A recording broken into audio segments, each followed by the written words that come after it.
예, 반갑습니다. 오늘 여러분들 이렇게 온라인으로 그리고 여기 오프라인으로 만나 뵙게 돼서 반갑고요. 제가 드리려고 하는 말씀은 한 5가지 정도로 이렇게 나눠서 생각해 볼 수가 있을 것 같은데, 하나는 지금 우리가 겪고 있는 코로나19가 어떤 의미인지에 대해서 이야기를 하고, 그 다음에 이제 방역에서 핵심적인 키워드를 저는 공공성이라고 봤는데, 그것이 우리에게 주는 함의는 무엇일까, 그리고 코로나19 대응 과정에서 우리가 자신감을 갖게 된 하나의 가능성은 뭔지, 그리고 앞으로 다가올 미래 위험사회에 대해서 말씀을 드리고, 어떻게 하면 이 위험을 잘 관리해 나갈지 하는 순서로 말씀을 드리려고 합니다. 코로나19를 겪으면서 우리가 확인하게 되는 것은, 어빈 고프만이라고 하는 사회학자가 그렇게 얘기를 했어요. 뭐라고 얘기를 했냐면, 사회를 혹은 인생을 무대다 이렇게 얘기를 했습니다. 무대라고 하면 앞에 이렇게 잘 분장 도구들이 있고요. 그 다음에 출연하는 배우들은 분장도 하고, 그 다음에 옷도 이렇게 의상도 갖춰 있고, 자기한테 주어진 배역들이 있지 않습니까? 그 배역에 따라서 뭔가 자기 이야기를 하고, 그래서 끝나고 나면 사람들이 그 스토리와 극이 전개돼서 감동을 하고 박수를 치고 하는, 아마 이런 형태로 갈 거라고 생각을 하는데, 이게 넘어가질 않네요. 그 무대, 여기에서 보시면 예술의 전당에서 공연을 했던 오페라입니다. 라보엠이라고 하는 오페라, 아주 근사해 보이죠. 근데 우리 사회생활도 그렇습니다. 우리 사회생활도 보면 자기에게 주어져 있는 역할이 있고, 그 역할을 잘하기 위해서는 잘 준비를 하고, 그래서 그 역할을 배역을 잘하기 위한 노력들을 하는 겁니다. 그런데 재난이라고 하는 것은 따지고 보면 이렇게 잘 짜여져 있는 무대 위가 아니라, 무대의 뒤에 커튼을 확 열어젖혀가지고 정리가 안 되어 있는 무대 뒷면을 보여주는 거거든요. 그래서 보니까 같은 공간인데 화재가 났어요. 근데 화재가 난 이유는 뭐 엉망으로 지금 뒤에는 이것도 물건들이 쌓여 있고, 배우들은 이제 막 중간에는 뛰어 들어와서 옷을 갈아입고 뛰어나가고 하는데, 그러니까 막 무질서에 아주 극치라고 볼 수가 있겠죠. 재난을 연구하는 사회학자들이 그렇게 이야기를 했습니다. 재난이라고 하는 것은 과거에는 아주 평화로운 마을에 포탄이 떨어지면 풍비박산이 나지 않습니까? 그래서 약간 유사 전쟁 모형 같은 걸 가지고 설명을 했어요. 태풍이 온다든지 어디서 폭발사고가 난다든지 이렇게 얘기를 했는데, 최근에 재난 연구자들은 뭐라고 얘기를 하냐면 취약성론이라고 표현을 합니다. 재난은 그 조직이나 사회가 가지고 있는 취약성을 드러내면서 그 취약성과 결합을 해서 피해를 키운다, 이렇게 얘기를 하는 거죠. 그러니까 흥미로운 통계를 한번 제가 본 적이 있는데, 국제적십자연맹에서 한 20여 년 동안에 그 자연재해로 인한 피해자 수를 집계를 했더니, 남한보다 북한이 지난 한 10여 년 동안에 200배 더 많은 사망자를 냈습니다. 그러면 우리가 흔히 생각을 할 때 태풍하고 홍수에 의한 피해가 대부분 자연재해의 피해인데, 태풍은 남태평양에서부터 시작을 해가지고 적도를 지나면서 점점 커져가지고 대개 위로 올라가면서 이제 소멸이 되지 않습니까? 그러니까 태풍의 위력은 북한으로 갈수록 약해질 수밖에 없거든요. 그런데 왜 북한에서 200배의 피해가 더 나느냐를 생각을 해보면, 그 사회의 취약성 빼고는 설명을 할 수가 없는 거죠.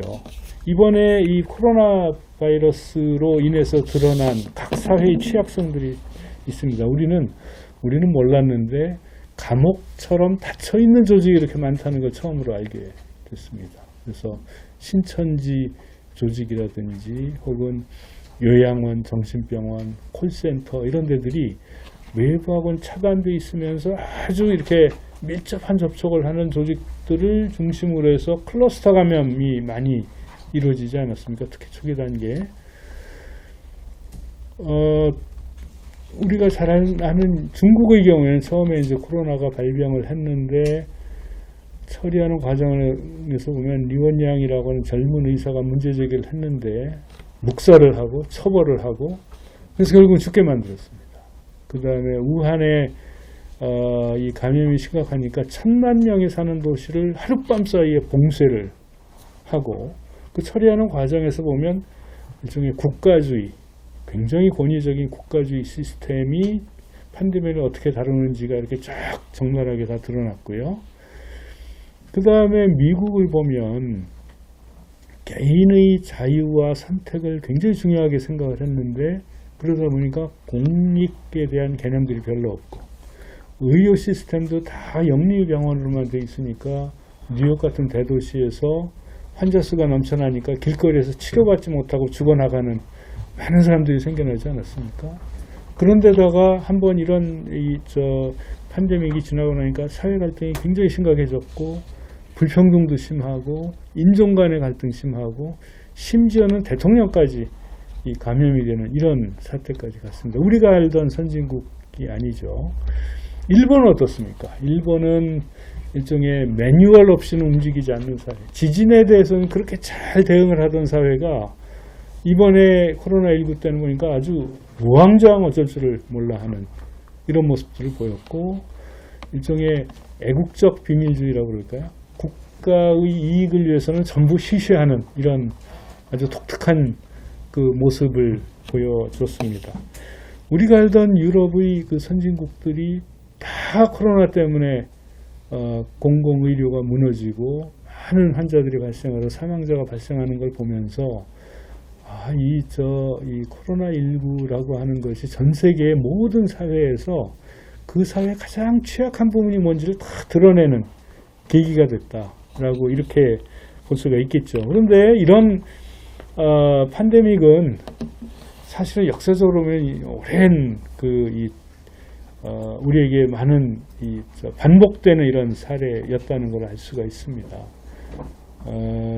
어떤 역사학자들은 중세가 끝난 이유를 바로 이 흑사병의 창궐에서 찾고 있습니다. 당시에 전체 인구의 유럽 인구의 한 3분의 1가량이 흑사병에서 희생이 됐는데 그러다 보니까 중세 시대를 지지했던 가톨릭 교회의 권위 이런 것들에 대해서 의문을 가지게 됐고 기존의 제도가 사람들을 보호하지 못한다는 것 때문에 이제 정당성을 다 잃게 됐고요. 그러니까 거기서 이제 사람들이 각성을 하기 시작을 했죠. 이제는 초월적인 힘을 믿을 게 아니고 사람이 가진 판단력과 이성을 믿어야 된다. 계몽 시대가 시작이 됐고 르네상스로 이어졌고 그 다음에 이게 근대 과학 문명의 사회로 가는 토대가 됐다고 볼 수가 있습니다. 우리의 역사에서도 보면 최근에 이제 조선일보, 동아일보가 이제 창간 100주년이 돼서 그 사업의 일환으로 그동안의 기사들을 이렇게 다 아카이빙을 해가지고 검색을 할 수 있게 만들었더라고요. 그래서 보니까 1919년에 만주 독감이라고 한 게 사실은 스페인 독감이었습니다. 3.1운동 전후 해가지고 굉장히 독감에 참가해서 많은 희생자가 났고요. 30년대에 보니까 콜레라라든지 혹은 장질부서라고 그랬죠. 장티푸스 같은 게 참가를 해서 곳곳에서 이런 이 피해자들이 있었던 걸 알 수가 있습니다. 최근에 들어와서 이제 이 의료 방제, 그 다음에 예방약, 백신 이런 것들이 발달을 하면서 이제는 이런 전염병에 대한 바이러스에 대한 우려가 상당히 줄어들었다가 이번에 굉장히 다시 한번 이제 크게 문제가 되기 시작을 했는데요. 율라비스라고 하는 저널리스트가 있습니다. 이 사람은 방역의 요지를 뭐라고 얘기를 하냐면 상호 의존이다 이렇게 표현했습니다. 상호 의존이란 말은 한축에서는 보면 공동체와 개인입니다. 공동체가 있고 개인이 있는데 공동체는 개인들을 보호해주지 않으면 공동체의 안전이 위협을 받는 이런 상황을 경험을 하고 있습니다. 각 개인들은 나만 살 수가 없습니다. 내가 살기 위해서도 공동체를 보호해야 된다라고 하는 이런 상황에 놓이게 되는 거죠. 그 다음에 두 번째는 민과 관입니다. 관으로 이 표현이 되는 어떻게 보면 제도, 시스템, 법규, 행정 이런 것들이 있죠. 그러니까 그 사회의 어떤 그 운영을 위해서는 각 영역에서 시스템이 갖춰져서 돌아가야 됩니다. 그런데 동시에 민으로 상정이 되는 건 이건 생활세계죠. 보통 사람들이 일상 속에서 그런 시스템과 일종의 균형을 이루면서 이 시스템이 너무 일방적인 형태로 가는 거에 대해서는 불평을 하기도 하고, 또 이 사람들 사이의 이야기가 너무 중구난방으로 가면 혼란스러워지니까 그럴 때에는 또 질서를 잡기도 하고 하는 이런 균형을 갖춰야 된다라고 하는 이해가 되겠고요. 그 다음에는 전문가와 일반인이라고 그랬는데, 전문가와 일반인이 위험을 다루는 방식이 다릅니다. 전문가들은 대개 확률론적으로 생각을 하고 객관적으로 보고 해서 어떤 그 인과관계를 추론을 하려고 하는 이런 경향이 있는데, 그런데 일반인들은 우려의 진정성을 가지고 있습니다.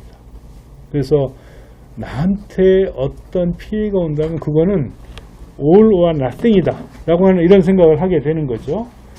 그리고 어떤 위험에 대해서 독특하게 발현이 되는 이 공동체성이나 유대감 같은 게 있습니다. 그거를 재난적 유대감이다 이렇게 표현을 할 수도 있는데, 우리가 보면 그런 유대감이 굉장히 강한 사회입니다. 예를 들면 외환위기 때는 금모기를 해가지고 나라의 빚을 갚아야 된다 이렇게 해가지고 전 국민이 참여를 한 적이 있었고요. 그 다음에 태안 앞바다의 허베이 스트리트호에서 기름 유출 사고가 나니까 전국에서 수백만 명이 자원봉사를 해가지고 태안에 가서 다 그 기름에 묻어있는 돌들을 닦고 하는 이런 전통들을 가지고 있었죠. 이번에도 보면 코로나 이후에 이 의료진들이 자발적으로 대구 경북 지역으로 몰려가고, 또 마스크가 부족하니까 마스크를 서로 공유하는 이렇게 운동들을 하고, 초기 단계에 보면 굉장히 그 재난적 유대감을 잘 발휘한 것을 알 수가 있습니다.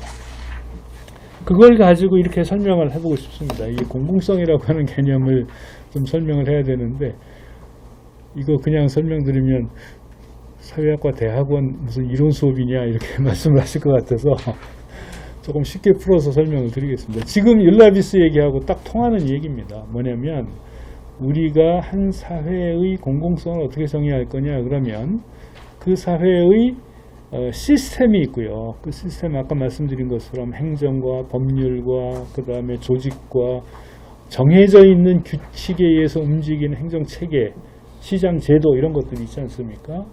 근데 생활세계라고 하는 것은 일반 시민들이 생활을 하면서 느끼고 서로 소통하고 불만을 얘기를 하기도 하고 하는 이런 세계죠. 그래서 이 둘 사이에 어떤 기량관계나 균형 같은 게 있으면 좋겠다. 예를 들면 시스템이 너무 권위적이고 모든 걸 일방적으로 결정을 하고 하는 상황에서 생활세계에서 일반 시민들이 각성이 돼가지고 바꿔야 된다. 지금 오늘 아침에 오다 보니까 태국이 지금 우리가 87년도에 겪었던 거와 비슷한 이런 아주 격렬한 지금 민주화 운동을 하고 있던데, 그때를 생각을 해보시면 87년 생각을 해보시면 굉장히 경직적인 권위주의 체제를 시민들이 참여를 통해서 민주적인 정부로 바꾸지 않았습니까?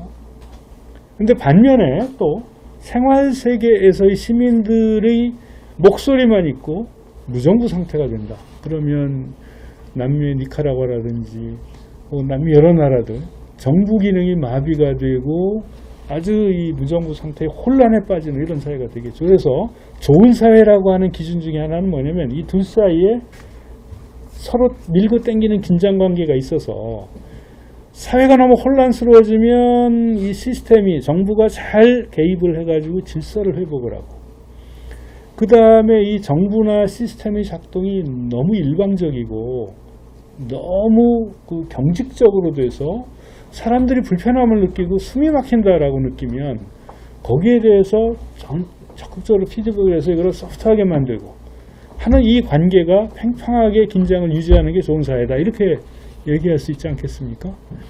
공동체와 개인도 마찬가지입니다. 사실은 우리가 헌법 1조에서 얘기하는 것은 대한민국은 민주공화국이고, 민주공화국이라고 하는 것은 각 개인의 자유와 창의성과 그걸 기반으로 하는 자유로운 시장 경제와 이런 걸 토대로 해서 지금 대한민국이 건설이 돼 있다라고 보는 거죠. 그런 점에서 개인이 굉장히 중요합니다. 근데 동시에 모래알 사회가 돼서 각자 도생을 하고 아무런 집합의식이 없고 아무런 공동체의식이 없다. 이러면 심각한 위기 상황이 되겠죠.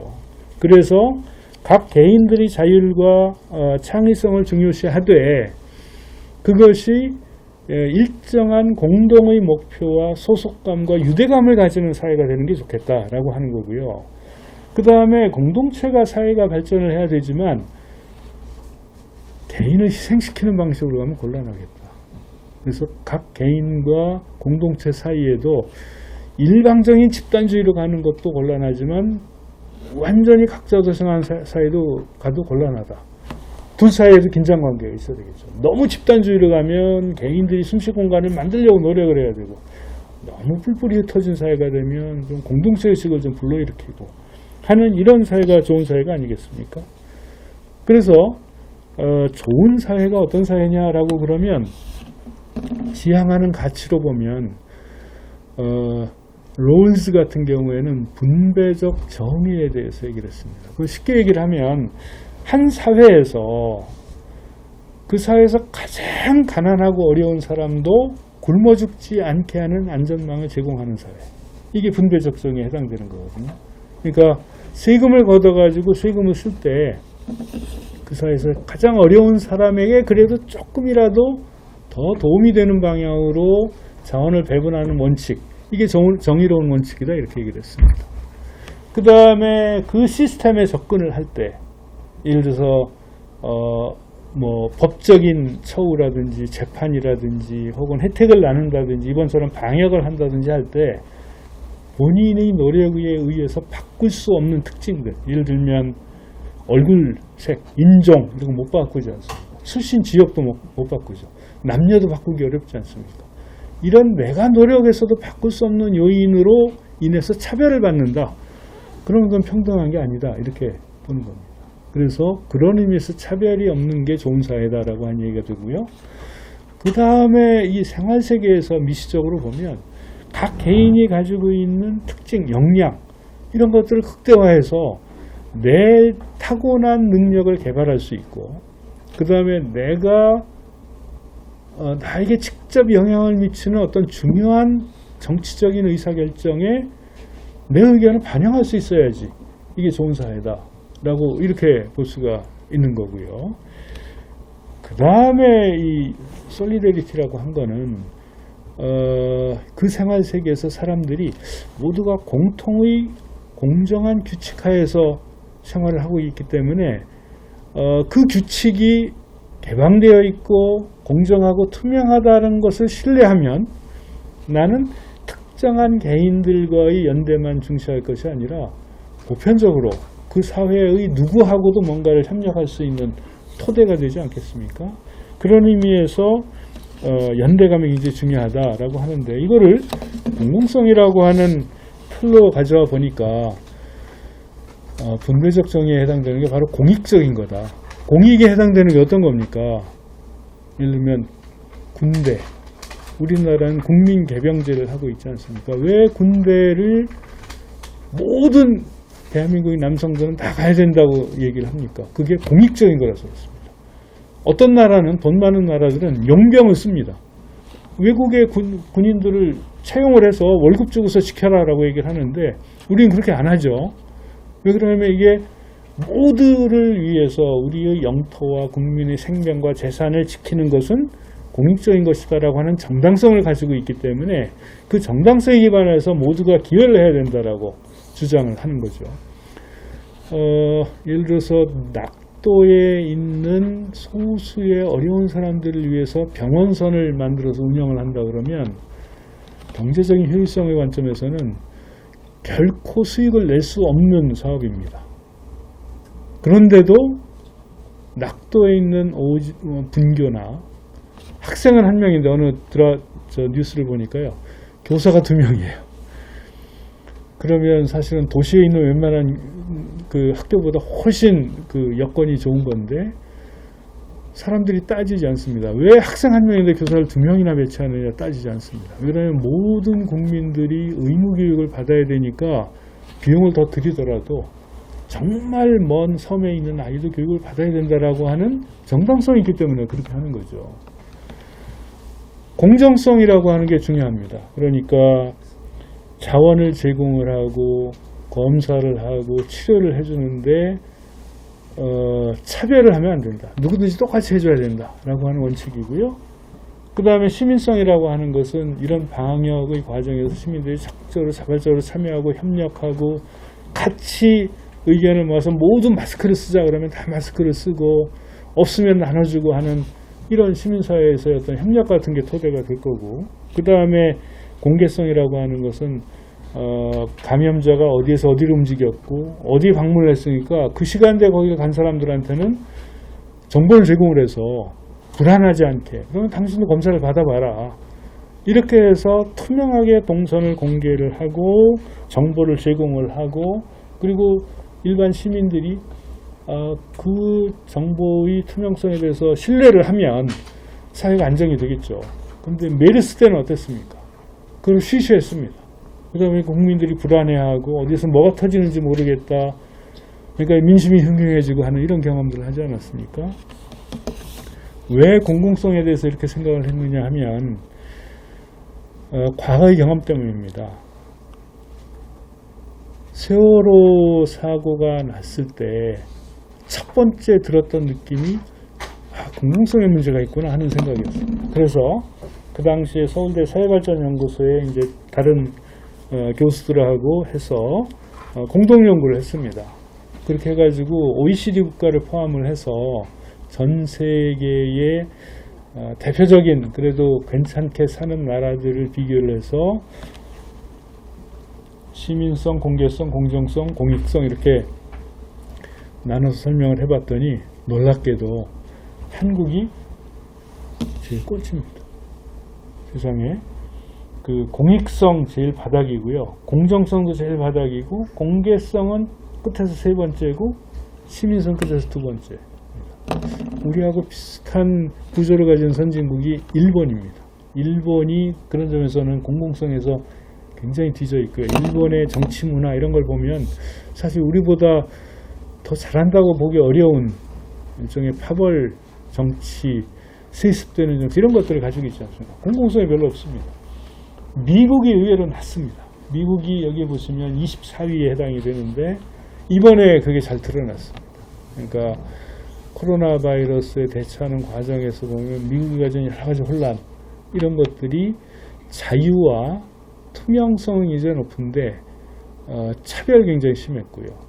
공익성이 전혀 없는 이런 시스템을 구축해서 특히 의료 시스템이 그랬습니다. 그래서 미국의 의료 시스템은 우리와 같은 의료보험이 안 돼 있으니까 그래서 환자가 부담해야 되는 비용이 엄청나고요. 그래서 간단한 질병이 있어도 병원에 가는 걸 두려워합니다. 돈이 없는 사람들은 가가지고 폭탄을 맞는 이런 구조로 돼 있다 보니까 사실은 오바마의 의료개혁이라고 하는 게 그 수건사업을 해결하려고 한 거였는데 결국은 해결 못하고 정권이 바뀌어버렸습니다. 이런 낮은 공공성 하에서 사실은 우리가 겪었던 여러 재난과 사고들이 있습니다. 대표적인 것이 93년도에 있었던 위도 페리호 침몰 사고인데 그 사고를 조사했던 검사가 이제 시간이 지나서 변호사 개혁을 했는데 세월호 사고가 난 다음에 어느 뉴스에 보니까 이분이 나와서 이야기를 하면서 거의 울먹이더라고요. 그러니까 요지인즉슨 뭐냐면 위도 페리호 때의 사고의 원인, 자기가 조사를 했을 때 사고의 원인들이 이건 이런 것들이다라고 해서 이제 막 논란이 됐는데 똑같은 원인으로 세월호 사고가 났다. 한 20년 동안에 어떻게 이렇게 하나도 바뀐 게 없느냐? 왜 똑같은 재난이 재발이 되느냐 하는 한탄이었습니다. 그런데 2008년도에 이천 물리창고에서 건사를 하다가 폭발사고가 나지 않았습니까? 올해 또 바로 가까운 데요. 지나가다 보니까 똑같은 사고가 났습니다. 그래서 많은 희생자가 났습니다. 근데 그 안전보건공단의 박두용 이사장이 직접 현장을 뛰어가서 그 사고 분석을 했어요. 오늘 내린 결론은 2008년하고 완벽하게 똑같은 이유로 사고가 재발이 됐다라고 하는 이런 얘기입니다. 그러니까 어떻게 한 번 사고가 났는데 그 사고로부터 배우지 못하고 같은 원인으로 사고가 또 빙발이 되느냐 하는 게 이제 큰 우리 사회에서 이제 이슈가 되는 거죠. 그거를 단순 숙성형 재난이다 이렇게 얘기를 합니다. 이게 단순하다는 말이 들어가 있고 숙성이 된다는 이야기가 있는데 단순하다라고 하는 거는 뭐냐면 비교적 원인들이 뚜렷합니다. 그러니까 왜 사고가 나느냐? 그러면 위험의 신호들이 있는 거예요. 아, 저기도 위험의 요소가 있고 이게 보이는 겁니다. 각 개인들한테는. 그런데 각각의 개인들이 보고 있는 위험의 요소들이 모아져서 조직 수준에서 어디가 위험하다라고 하는 조직 수준의 인식이 되고 학습이 되어야 되는데 이게 안 되는 거예요. 다 단절이 돼서 소통이 안 되면 위험 요소의 시그널이 있음에도 불구하고 조직이 대응을 못하죠. 그 다음에 두 번째는 부정확한 정보를 갖는 경우. 그 다음에 최악을 상정하기를 사람들은 기피합니다. 두려워합니다. 에이 설마 그렇게까지 이렇게 생각을 합니다. 그러니까 위험의 요소들이 누적이 되는데도 불구하고 그거를 방치를 하다 보면 오랜 시간 동안 누적되었던 방치된 위험 요소들이 어느 한순간에 모아져서 폭발을 하면 이게 재난이다 이렇게 보는 거예요. 그래서 마치 잘 발효된 막걸리처럼 재난도 우리 사회에서 전통적인 이 재난들을 보면 이렇게 숙성형 재난들이 많더라라고 하는 이런 얘기들을 할 수가 있는 거죠. 세월호 때 보면 그 어떤 시대적인 어떤 전환의 모습이 보입니다. 바꿔 얘기를 하면 저 가로축에 해당되는 게 투명성입니다. 그러니까 얼마나 투명한 사회냐, 뭐 투명성 기구에서 이렇게 매년 평가를 해서 랭킹을 매기죠. 수직축에 해당되는 거는 신뢰입니다. 그러니까 그 나라를 얼마나 신뢰하느냐, 일반인을 얼마나 신뢰하느냐 하는 건데 저 위에 보면 중국, 베트남이 신뢰가 굉장히 높아요. 무슨 얘기냐면 정부에 대한 신뢰가 어마어마합니다. 그런데 우리가 80년대까지 그랬거든요. 굉장히 권위주의 정부다, 민주주의를 안 한다라고 했는데 의외로 국민들은 굉장히 신뢰를 했습니다. 그게 어떤 식의 신뢰냐면 물론 정보가 이제 다 공개가 안 돼서 그런 것도 있겠지만 사회 자체가 굉장히 의기투합하는 사회고 누군가 앞서가지고 돌격 앞으로 하면 고지탈환을 위해서 같이 뛰는 이런 문화가 있는 사회였죠. 근데 민주화의 과정을 거치면서 어떻게 됐냐면 그런 권위는 다 깨졌습니다. 일종의 폭로 저널리즘 같은 것들이 아주 막 퍼졌죠. 이제는 말할 수 있다 식의 다큐멘터리에 과거의 권력이 어땠는지에 대한 적나라한 이면들이 막 폭로가 되기 시작하니까 어떻게 되냐면 믿을 놈 하나 없다 이렇게 됐습니다. 권위주의를 다 깼습니다. 근데 권위도 다 깨졌습니다. 문제는 저보고 권위주의적인 교수다 그러면 이거는 디스를 하는 거죠. 근데 저보고 권위 없는 교수다 그러면 이건 더 심각한 문제입니다. 왜 그렇습니까? 권위라고 하는 건 어디서 나오느냐면 그 사람의 전문성과 그 사람에 대한 신뢰가 합쳐져서 권위가 되는 거잖아요. 근데 지금 우리 사회의 문제는 어떤 거냐면 권위 없는 사회가 됐습니다. 권위주의를 다 깼는데 역대 대통령 중에 어떤 분은 대통령도 못 해먹겠다 이렇게까지 얘기를 했으니까 추기경이 한 말씀을 하면 젊은 사제들이 바로 반박 성명을 내고 공개적으로 이런 얘기를 할 수 있을지 모르겠는데 대학 총장도 선거를 통해 가지고 총장이 되니까 취임식 날 엄청난 환영을 받더라고요. 그러니까 직원 노조, 학생회 뭐 해가지고 플랜카드를 들고서 우리가 당신을 뽑는 데 기여를 했으니까 우리 지분이 있다. 이거 관철시켜라. 정규직화 해라. 뭐 뭘 올려라. 학생 편의를 어떻게 해라 해가지고 플랜카드로 막 환영을 하는데, 야, 앞으로 누가 총장의 선거에 나가서 하겠다고 할까 걱정이 될 정도의 이런 상황이 됐습니다. 투명성이 높아졌느냐? 투명성이 획기적으로 개선되지 않았습니다. 이 중간에 전환의 계곡에 놓여 있습니다. 그 전환의 계곡에서 드러나는 특징이 뭐냐? 과거와 같은 부패는 없습니다. 그런데 일종의 엘리트 카르텔 같은 게 생긴 거죠. 엘리트 카르텔이라고 하는 것은 규제기관에 있는 사람들이 피해 규제기관을 도와주고, 그 다음에 나중에 저희가 일을 그만두면 이제 피해 규제기관의 로비스트로 다시 취업을 하는 이런 현상인데, 넓게는 이제 무슨 피야 이렇게 얘기를 하죠. 투명성은 낮아졌고, 낮은 투명성, 개선이 많이 안 돼 있고, 권위는 다 사라진 사회에서 이제는 수면 위에 있는 것이 아니라 수면 밑에서 느슨하게 규제가 이완이 되는, 그러면서 그 안에서 카르텔이 만들어지는 현상, 이런 것들로 이야기를 할 수가 있을 것 같습니다.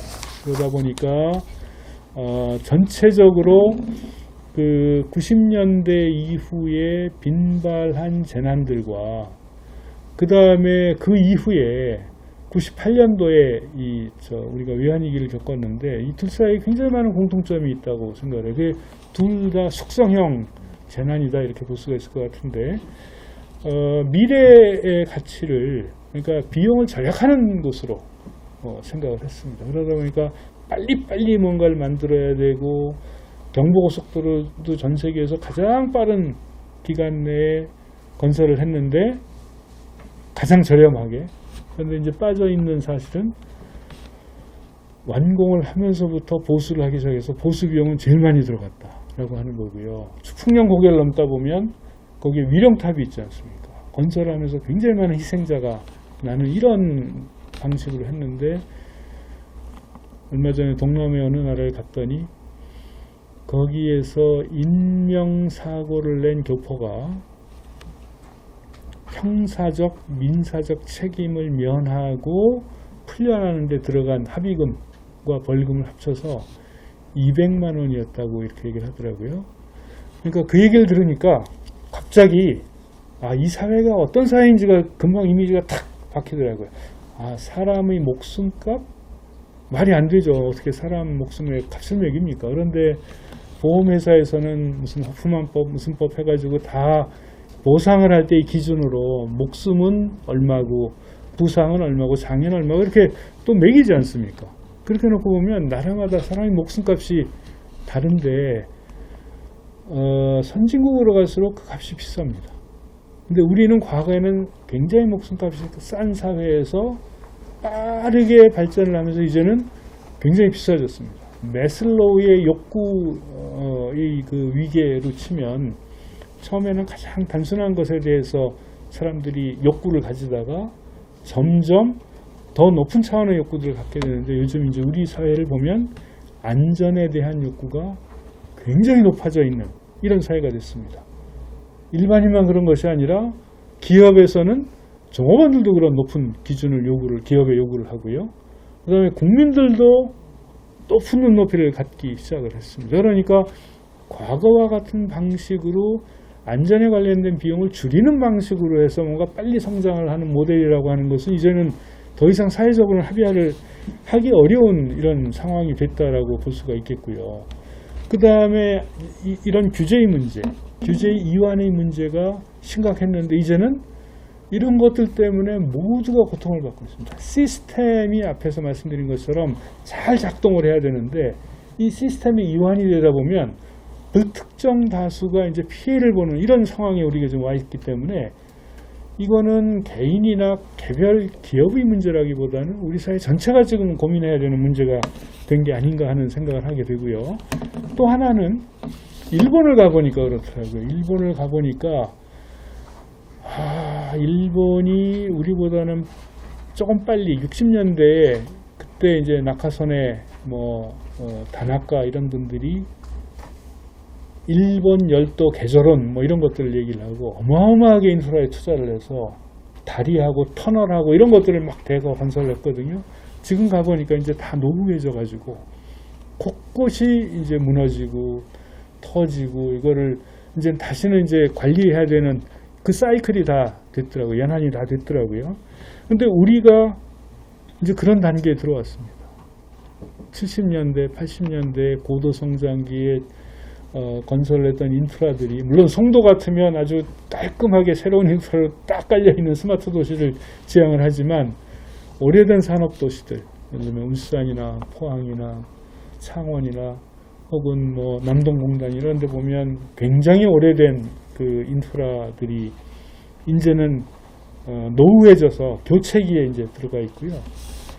아파트들이 그렇습니다. 다 재건축을 해야 되는데 그게 참 딜레마입니다. 왜냐하면 이렇게 지나가다 보면 플래카드가 붙어 있습니다. 축 안전진단 통과해가지고 주민들이 박수를 칩니다. 근데 실상은 안전진단에 떨어진 거거든요.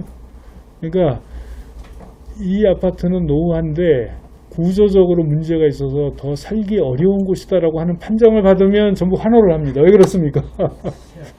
새로 다 때려치우고 새로 지을 수 있으니까 이게 이윤창출이 기회라고 생각을 하거든요. 그런데 세계적으로 보면 이런 데 별로 없거든요.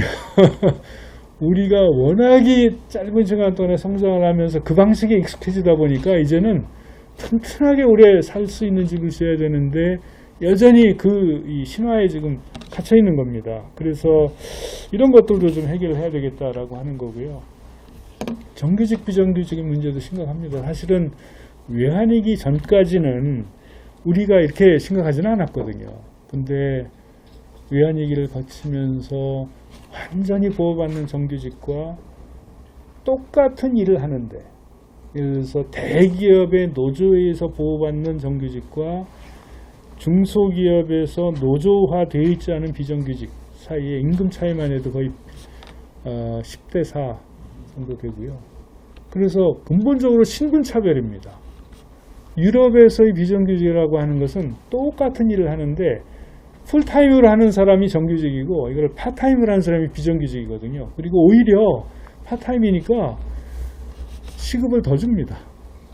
그런데 우리는 정규직보다 더 긴 시간을 일을 하는데 더 임금은 낮고요. 그 다음에 주로 예를 들어서 이제 정유공장이나 화학단지들을 가보면 오퍼레이션 룸에서 일을 하는 분들은 되게 정규직이고 대학원 이상 교육을 받은 고학력의 이런 분들이 일을 하고 청소를 하거나 이 위험한 시설들을 교체하거나 수리하는 일은 그 동네의 공고 출신의 비정규직들이 되게 이런 일들을 합니다. 그런데 그러면 비정규직이니까 제대로 된 훈련도 받지 않고요. 교육도 받지 않고 시설에 대해서도 명확히 알지 못하고 준비도 안 되어 있고 장비도 열악한데 가장 위험한 일에 투입이 되다 보니까 이게 계속 문제가 되지 않습니까?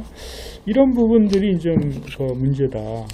그리고 그러다 보니까 이제 숙성형을 아까 말씀을 드렸는데 숙성형 사고들이 많다가 대구 지하철 사고를 겪으면서 후쿠시마 원전 사고를 겪고 하면서 우리가 복합 돌발형으로 가고 있다 이런 판단을 했었습니다. 근데 지금 보니까 다시 세월호 때 단순 숙성형 사고로 이렇게 갔었습니다.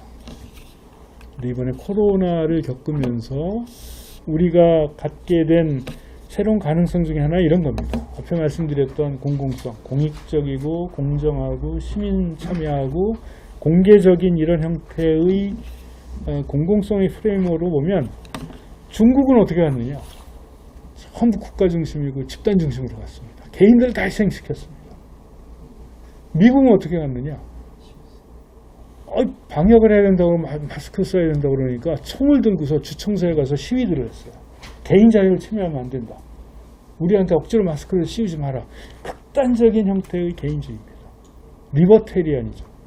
근데 한국은 비교적 공익적이기도 하고 또 공정하기도 하고 시민들의 참여도 있고 공개적이고 해서 상당히 밖에서 보기도 그렇고 지금까지는 우리가 성공적으로 대응을 잘했다 하는 이런 평가들을 받고 있지 안팎에서 어떻게 성공을 했나? 저는 이걸 조직학습에서 찾고자 합니다. 조직학습이라고 하는 것은 어떤 재난이 있을 때 그 재난을 풀어나가는 방법이 이제 여러 가지가 있을 텐데 학습을 통해서 이거를 뭔가를 변화를 시킬 수 있느냐 이런 관점에서 보면 그동안 우리가 했던 것은 재난이 일어나면 내부화를 합니다. 내부화라고 하는 것은 내부의 문제를 보는 거죠. 그러면 누구 책임이냐를 따져야 됩니다. 그래서 책임자를 찾아서 사표를 받습니다. 두 번째는 대개 직원들이 모여가지고 강당에 모여서 결의대회를 합니다. 우리 앞으로 이런 거 하지 않고 안전을 잘 지키겠다. 세 번째는 조직을 바꿉니다. 과거에 우리가 그런 재난이 있고 나면 대구 지하철 사고 나니까 그걸 계기로 119를 소방방재청으로 독립을 시켰습니다. 그리고 또 무슨 사고가 나니까 행정안전부로 만들었습니다. 그리고 세월호 사고가 난 다음에는 안전행정부로 또 바꿨어요. 저는 행정안전부와 안전행정부의 차이를 모르겠습니다. 근데 그 로고 바꾸고 하면 그것도 수십억 비용이 들어간다고 그러는데 근데 또 똑같이 재난이 재발이 됩니다. 사실은 결의는 했지만 바뀌지 않은 거죠. 저희가 이 세월호 사고를 분석을 했더니 가장 중요한 차이가 공공성의 결여고 재난으로부터 배우지 못한다라고 하는 게 특징이었습니다. 메르스 경험, 우리가 처절한 실패를 했거든요. 중동 지방에서 발생한 감염병인데 우리나라가 전 세계에서 희생자가 두 번째로 많았습니다. 굉장히 많은 시행착오들을 겪었거든요. 근데 본부장이 이제는 쫓겨나고 그 다음에 실무 책임자들이 다 처벌을 받았습니다. 근데 놀랍게도 이때에 그 실무를 맡았던 분들이 그냥 물러선 것이 아니라 외부화를 했습니다. 외부화를 한다는 것은 어디에 문제가 있는지에 대한 정보를 밖으로 다 드러내서 외부의 전문가들이 다 들어와서 내부를 보게 그러고선 점검을 하게 어디에 문제가 있었는지 왜 이랬는지를 파악을 할 수 있는 기회로 개방을 한 겁니다. 그렇게 하다 보니까 어떻게 됐느냐면 뭐가 가정이 잘못되어 있었다.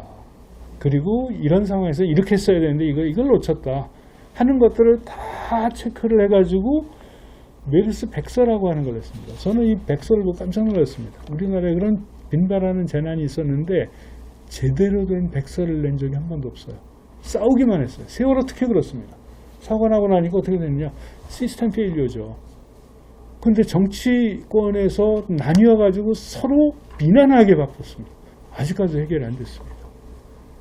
그때에 이거를 외부하고 어디에 문제가 있었는지를 차근차근 밑에서부터 진단을 했으면 저는 갑판의 문제부터 정부 정책 결정 과정까지의 모든 과정에서의 많은 문제들을 리뷰를 하고 외부에서 개선책을 만들었을 거라고 생각하는데 그걸 못했습니다.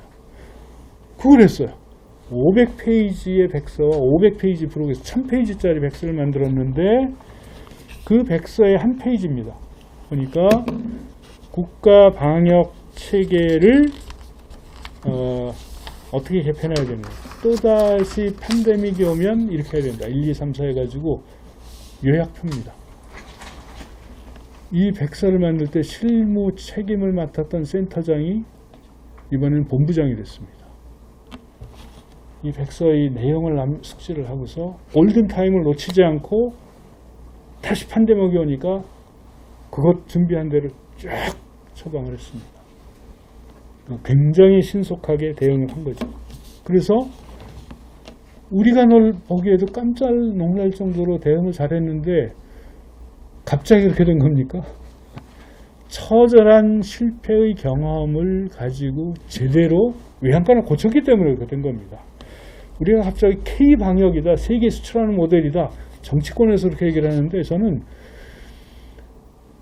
우리 기저질환, 기초체력으로 보면 공공성의 꼴찌였거든요. 근데 어떻게 갑자기 이렇게 했죠? 학습을 해서 그런 겁니다. 제비 한 마리가 왔다고 봄이 온 건 아니죠.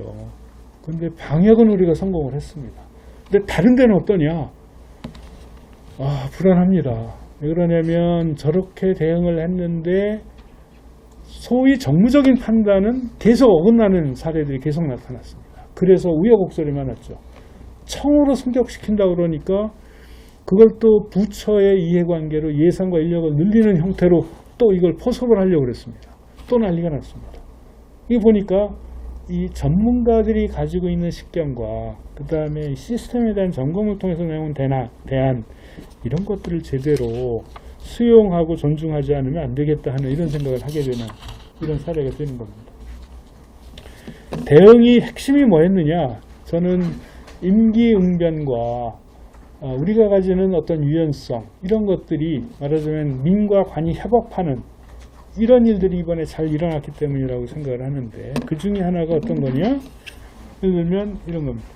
선별검사소만 옛날에는 삼성병원 같은데 일반 환자와 감염자들이 막 동선이 뒤섞이게 해가지고 거기서 퍼졌는데 이제는 병원 밖에 주차장에다가 선별검사를 해가지고 실제 진료가 필요되는 사람들은 응압실로 보내고 그 다음에 괜찮은 사람들만 골라가지고 이렇게 통과를 하게 하고 그 다음에 놀라웠던 거는 연수원입니다. 저는 전국을 다니면서 경치 좋은 산속이나 바닷가에 웬 연수원들이 이렇게 많은지 기업연수원 무슨 정부기관연수원 그래가지고 저게 다 회전이 되나 너무 사치스럽게 너무 투자한다라고 생각을 했는데 이번에 그게 다 무증상이나 아니면 경미한 환자들을 처리하는 그래서 치료하는 시설로 아주 금방 전환이 돼가지고 중국처럼 안 해도 됐어요. 중국의 우한에서는 어떻게 했습니까? 이런 게 없으니까 공병대를 투입을 해서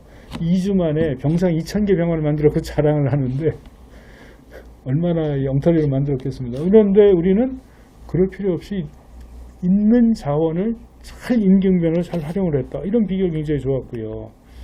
그 다음에 기존 조직만으로는 안 되니까 예를 들어서 이렇게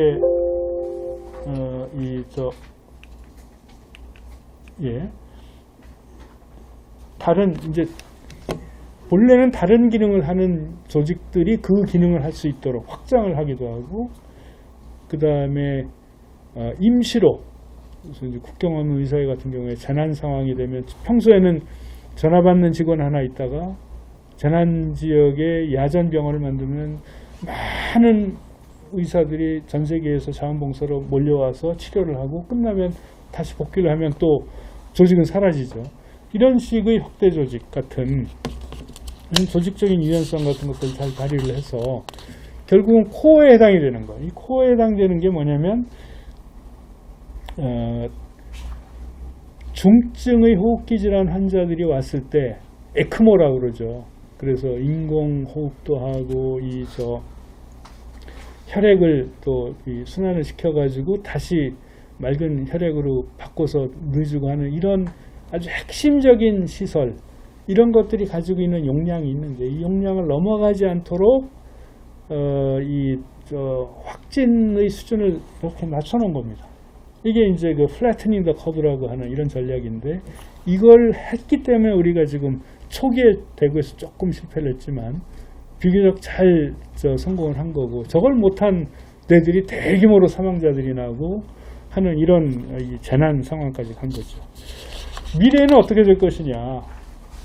아마 이게 문명으로 놓고 보면 자연재해만 놓고 봤는데도 분명한 것은 최근으로 올수록 피해자들이 굉장히 급증을 하고 있다라고 하는 겁니다. 결국은 우리가 만들어낸 문명 자체가 또 다른 어떤 위험의 원천이 되고 있다라고 하는 거고 코로나19가 그걸 아주 잘 보여줬다고 생각을 합니다. 전통적으로 이 재난 상황이었을 때와 달리 근대사회가 되면서 위험을 확률로 계산을 하고 그래서 각 개인은 극복하기 어려운 위험이지만 그 사회 전체로는 그 위험을 해칭을 하는 이런 여러 가지 시스템들을 개발을 했죠. 그게 이제 근대의 그 복지국가의 어떤 토대라고 볼 수가 있다면 그래서 통계가 중요한데 통계라고 하는 것은 스태티스틱스인데 스테이트의 학문이죠. 독일의 국상이라는 거 정치 산술이나 다 그렇습니다. 그러니까 이제는 근대 국가는 위험을 우리가 관리하고 정복할 수 있다라고 하는 이런 생각하에 살 수가 있었던 것인데, 그런데 지금 우리가 겪고 있는 위험은 과거보다 더 위험하다는 의미가 아니라 위험사회인데, 이제는 문명 자체가 위험의 원천이 되고 있고 전통적인 경계가 다 사라지는 위험입니다. 대표적인 게 공간적인 경계 소멸인데요. 오늘도 지금 보니까 뭐 미세먼지가 아주 심각한데, 그 기상도를 보니까 이 벨트가 중국하고 연결되어 있거든요. 중국이 사장이 나아지니까 또 미세먼지가 심해졌습니다. 오염된 황사가 휩쓸고 지나가면 제트기류 때문에 편사풍의 영향을 우리가 다 뒤덮습니다. 중국의 해안가에 200개 이상의 원전이 가동 중이거나 건설 중이거나 계획 중입니다. 후쿠시마 원전은 사실은 터졌어도 다 태평양으로 유출이 됩니다. 우리한테는, 우리가 사실은 가장 안전할 수도 있어요. 그런데 중국에서 하나만 터지면 우리한테는 직격탄입니다. 우리가 탈핵을 해가지고 해결할 수 있는 문제가 아니고요. 중국이 잘못하면 우리가 다 뒤집어 쓰는 이런 구조로 되어 있습니다. 경계가 아무 의미가 없습니다. 이제는 우리가 자연을 훼손을 하고 자원을 마음껏 가져다 쓰고 오염을 시키면 100년 후, 1000년 후 자손들이 누려야 될 웰빙을 우리가 다 가져다 우리 편의를 위해서 써버리는 꼴이 되는 거죠. 시간적인 경계가 사라지는 겁니다. 사회적인 조직화의 경계도 사라집니다. 그래서 지금 겪고 있는 위험을 한편으로는 이 복합 증폭형 재난이다 이렇게 얘기를 하기도 하고요. 그 다음에 사회가 복잡해지니까 점점 더 아주 가벼운 인간의 실수나 작은 기계적인 결합을 하면 파국적인 재난으로 가져오기도 하는 경우도 있습니다. 그거를 정상사고다 얘기를 했습니다. 근데 형용 모순이죠. 어떻게 사고가 정상입니까? 이때의 노멀 액시던트라고 하는 것은 노멀 디스트리뷰션의 양극단의 유의도에 해당되는 것처럼 알파, 베타 오류를 얘기를 하죠. 그러니까 작은 확률이지만 가정을 틀리게 결론낼 수 있는 확률, 통계에서는 그거를 베타 오류다 이렇게 얘기를 하지 않습니까? 우리가 만드는 시스템이 아무리 완벽하게 우리가 건설을 해도 신이 아닌 이상 조그만 결함이 터져서 재난이 될 수 있는 확률이 커진다. 그거를 원전 사고에서 그렇게 봤고요. 대규모의 장치 산업들, 그 다음에 모든 게 복잡하게 얽혀있는 도시 시스템, 고속철도, 옛날에 증기기관차야 가다가 사고가 나도 큰 피해가 아니었는데 이제는 고속철도에 돌멩이 하나가 잘못 놓이면 엄청난 피해를 낳을 수 있는 이런 형태로 가고 있는 거죠. 울리백 교수가 위험사회론을 추천하는 한국은 특별히 위험한 사회다 이렇게 얘기를 했습니다. 제가 보기에는 전선이 두 개인 사회죠. 앞에서 말씀드린 숙성형 사고, 과거의 고도 성장과 근대화의 과정에서 성취한 탑이 높을수록 그것으로부터 압축돼서 해결되지 못한 그늘, 어두운 그늘로서의 응축되어 있는 위험들이 여전히 해소가 안 돼 있다면 미래형의 위험이 굉장히 빠른 속도로 우리에게 다가오고 있어서 우리는 그 두 위험의 전선에 끼어 있는 상황이다 이렇게 볼 수가 있을 것 같고요. 그 다음에 이거는 이번에 코로나 사태를 겪으면서 많은 사람들이 이런 반성들을 얘기를 합니다. 뭐냐면 수평축은 개인으로부터 에코시스템 글로벌한 이슈에까지 이르는 어떤 규모라고 얘기를 한다면 수직축에 해당이 되는 게 문제입니다. 그러니까 시키는 대로 해도 되는 거, 내가 깨달아서 아는 것뿐만 아니라 생각이 바뀌고 행동이 바뀌는 거. 이렇게 놓고 보면 지금까지가 우리가 문제를 풀어나갔던 거는 이 앞에 있는 거거든요. 전통적인 것들은 뭐냐면 시키는 대로 하면 되고요. 개인이 하거나 조직이 하면 되는 겁니다. 그런데 코로나19는 보니까 그렇게 해서는 해결이 안 되고 이제는 자연에 대한 태도를 바꿔야 되고 자원을 달리 생각을 해야 되고 안전을 다시 생각을 해야 됩니다. 훨씬 더 글로벌한 수준으로 생각을 하고 지구가 하나의 행성이라고 하는 게 우리가 공통의 운명 위에 있다는 걸 깨달아야 되고 비용으로만 계산하면 안 되고 우리 생활과 라이프 스타일이 바뀌지 않으면 해결할 수 없는 이걸 블라인드 스팟이라고 그랬어요. 기존의 안전에서는 이런 개념 없었거든요. 근데 이제 이게 굉장히 중요한 이슈가 됐다는 거를 얘기하는 단계까지 왔습니다. 뉴 노멀이 뭐냐? 그러면 저는 토니 블레어 얘기를 하고 싶습니다. 토니 블레어가 수상을 할 때 제가 그 캐비넷 오피스에 한번 방문을 한 적이 있어요. 그랬는데 양반이 위험관리 역량이 국력이다 얘기를 했는데, 포인트는 뭐냐? 왜 위험을 관리하느냐? 무조건 안전하게 숨으려고 하는 게 아니라 뭔가 새로운 일을 혁신적으로 하려고 그러면 위험관리가 따라가야 된다. 위험관리를 잘할수록 새로운 걸 할 수 있다. 이런 개념입니다. 우리가 지금 그게 안 되고 있지 않습니까? 창업을 안 합니다. 젊은이들이. 왜 그렇습니까? 리스크 관리를 안 해주니까 빚 보증 잘못 쓰면 부모 재산까지 다 날리거든요. 그러니까 이 혁신적인 일을 하려고 하지 않고 다 공무원 시험에만 줄을 서려고 하지 않습니까? 그런 의미에서 보면 위험관리가 아주 중요한 역할을 할 거다라고 하는 말씀을 드리고 싶고요. 정부 역할도 중요하다. 정부 역할은 단지 재난으로부터 지키는 역할뿐만이 아니라, 그리고 잘 규제를 하는 역할뿐만 아니라, 정부 자체가 실패를 하면 안 된다. 잘못된 정책, 검증되지 않은 정책, 너무 이념적인 정책을 써가지고 국민들 전체를 혼란에 빠뜨리면 그것도 심각한 위험이다. 토니 블레어 얘기입니다. 그 다음에 전략이 필요하다라고 하는 말씀인데, 사실은 개별 사업장이나 기업이나 부처나 이런 데서 잘 해야죠. 우리는 그런 점에서는 다양한 형태의 대증적인 처방 이런 것들은 잘 되고 있는 것 같습니다. 가스 안전, 전기 안전, 원자력 안전, 무슨 자연재해에 대한 대비, 각각의 그 위험에 대비하는 조직들은 쫙 발전이 되어 있거든요. 빠진 게 뭐냐? 국가 전체 수준에서 위험의 총량은 뭐고 어떤 위험들이 중요해지고 있고 어디에 투자를 해야지 체계적으로 위험을 줄일 수 있고 하는 전략, 이런 것들이 빠져 있습니다. 다 국제적인 전문가들로 되어 있습니다. 또 하나 빠져 있는 게 뭐냐? 규제의 부분에서 불일치가 심합니다. 제가 볼 때는 제일 바보스러운 정책이 규제를 총량으로 측정하는 방법이 제일 바보스러운 정책이라고 생각을 하는데, 문제가 되는 건 뭐냐면 규제의 맥락이 있고, 규제의 맥락이라고 하는 것은 얼마나 여론들이 주목을 하고, 그 다음에 그 위험이 사람들이 쉽게 파악할 수 있는 건지 아니면 전문가만이 알 수 있는 건지, 강하게 거기에 이익 집단이 있는지 한 게 맥락이고요. 내용은 어떤 방식으로 하느냐, 직접적으로 명령을 하느냐, 시장형으로 하느냐, 그 다음에 그 규제 의지가 얼마나 강하냐, 정보 수집을 얼마나 잘할 수 있냐 등등 이런 걸 가지고 보면 진짜 문제가 되는 거는 규제의 공백이 너무 심하고요. 과잉 규제가 너무 심합니다. 과잉 규제는 어디에 있느냐? 기업의 혁신적인 활동에 대한 규제는 너무 과거형으로 되어 있습니다. 규제 포획이라고 할 만합니다. 무슨 얘기냐면 기존에 이 이익을 공유하는 집단이 있으면 그 집단의 압력 때문에 규제를 바꾸지 못하는 거죠. 규제가 포획이 되어 있는 거죠. 그러면 새로운 혁신적인 일을 하려고 하는 사람들은 못합니다.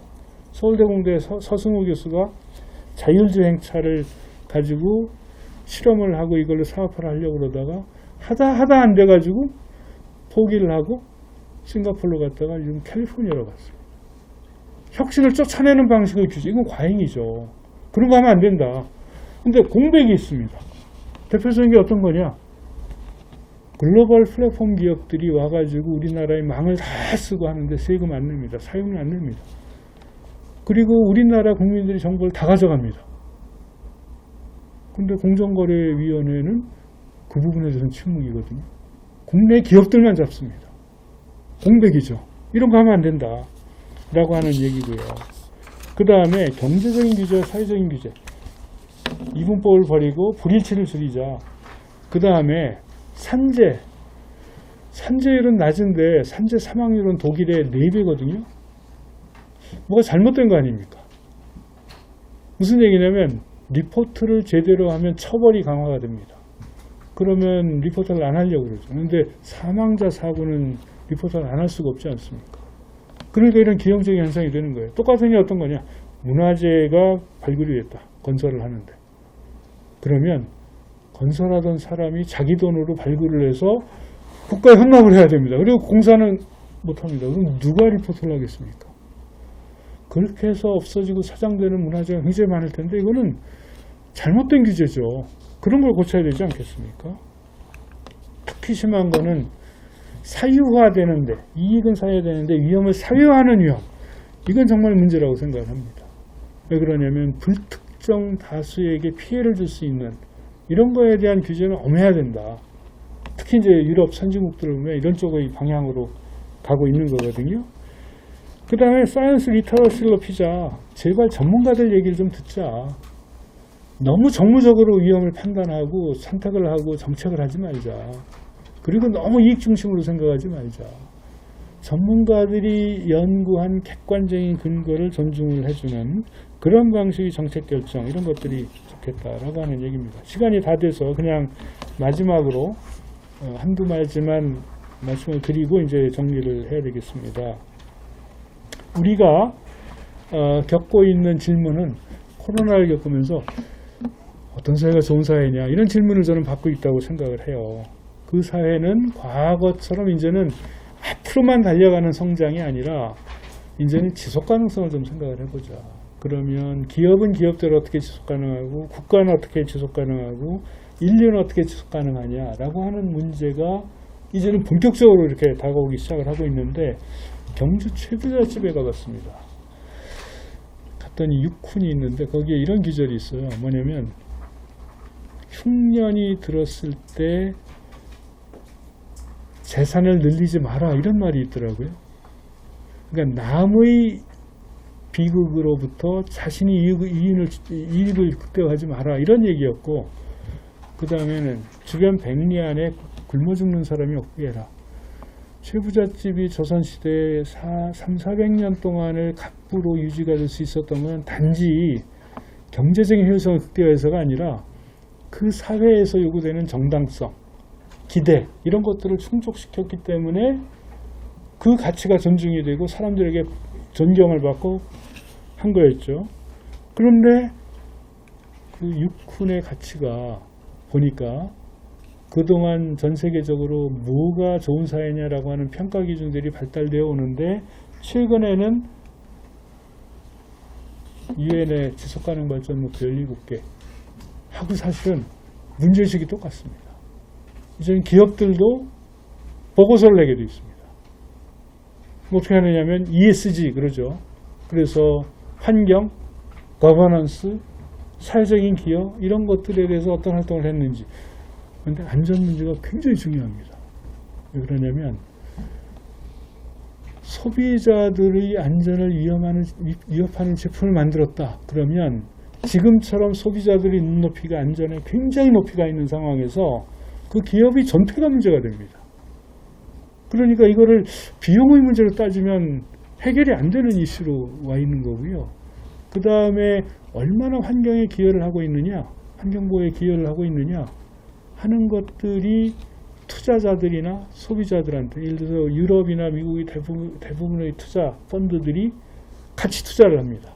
그러니까 이런 가치를 잘 구현하는 기업이라고 하는 대로 돈이 모이게 되어 있습니다. 투자금도. 소비자들은 공정한 것이고 환경을 보호하는 그런 기업이 식품이라고 그러면 돈을 더 내고서 그걸 구입을 합니다. 같이 구매를 하는 거죠.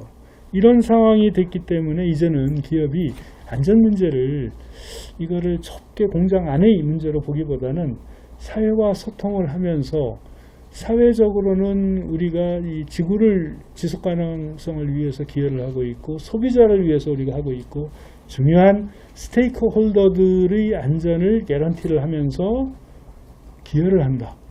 그래서 굉장히 스마트하고 존경받는 기업이다라고 하는 이런 평가를 받을 수 있는 사회로 가게 된다면 그게 아마 모두가 만족하고 행복한 이런 사회로 갈 수 있을 거다, 이런 생각을 하면서 이 짧은 강의를 마치도록 경청해 주신 여러분께 감사드립니다. 고맙습니다.